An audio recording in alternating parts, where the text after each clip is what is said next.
August 13th, 2018, began like any other summer day in the small town of Frederick, Colorado.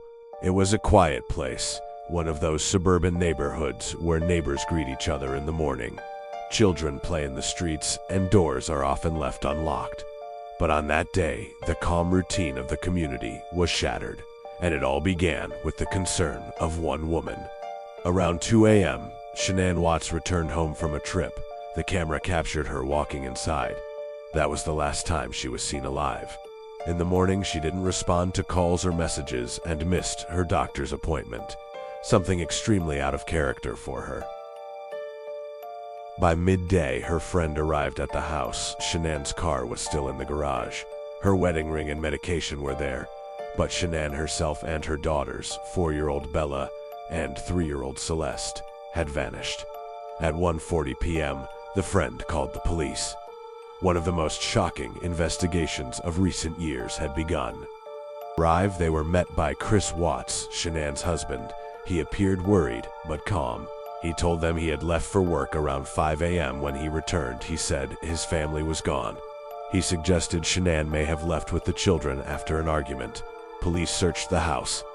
There were no signs of forced entry, no signs of a struggle, nothing that suggested a rushed departure. The home looked as if it had simply been abandoned, but without any belongings. Outside, neighbors began to gather. Anxiety spread quickly through the neighborhood. That same evening, Chris gave an interview to a local news station. Standing in front of his home with his arms crossed, he said, "I just want them to come back. If you're out there, Shanann, please come home. Girls, Daddy loves you." But later, many people noticed something unsettling. His voice was flat. His expression showed little emotion. At times, he even smiled. At that point, it proved nothing. But investigators began to have questions. From the outside, the Watts family appeared happy. Shanann was active on social media, regularly posting videos of family life, holidays, daily routines, and moments with the children. In these videos, Chris appeared to be a loving father, quiet, patient, and caring. But behind the scenes, things were different. The family was under significant financial strain. They had already gone through bankruptcy. Their expenses exceeded their income. At the same time, their marriage was deteriorating. In the summer of 2018, Chris began to change. He lost weight, started working out regularly, became more withdrawn. Soon, investigators would discover the reason. He was having an affair with a coworker. Chris told friends he felt like a new person, free, happy. He spent time with his new partner, went out to restaurants, and talked about starting a new life. But at home, reality was very different. A pregnant wife, 2 young daughters, mounting financial pressure. Shanann was expecting their 3rd child, a boy. For her, family was everything. For Chris, it was beginning to feel like a burden. The next day, police received a critical piece of evidence. A neighbor provided footage from a security camera facing the street. The video showed the early morning hours of August 13th. Chris's work truck was parked directly in front of the garage. Normally, he parked on the street. The footage showed him walking back and forth between the house and the truck several times, loading items inside. When Chris watched the video with an officer, his behavior changed. He began rocking nervously. His speech became faster. He avoided direct answers. Investigators' suspicions grew. 2 days later, Chris was brought in for questioning. He agreed to take a polygraph test. Before the exam, he said, "I'm confident I'll pass." He didn't. The examiner reported clear signs of deception. The tone of the interview shifted. At first, Chris denied everything. Then he offered a new story. He claimed that during an argument, Shanann had harmed the children. In a state of shock and rage, he said, he strangled her. Investigators believed this was an attempt to shift the blame. They continued pressing him. Soon, he broke down. Chris worked as a technician for an oil company. On the day his family disappeared, he had visited a remote work site. Investigators went there. On the isolated industrial property, they began searching. Within hours, they discovered a shallow grave. Inside was Shanann's body. Later, the bodies of the girls were found in nearby oil tanks. After that, Chris gave a full confession. According to his final account, he and Shanann had a conversation about divorce that morning. She knew about the affair. The conversation turned into a confrontation. At some point, he strangled her. He then wrapped her body and carried it to his truck. The children woke up. They saw what had happened. He placed them in the truck along with their mother's body and drove to the oil site. What happened there would shock the entire nation.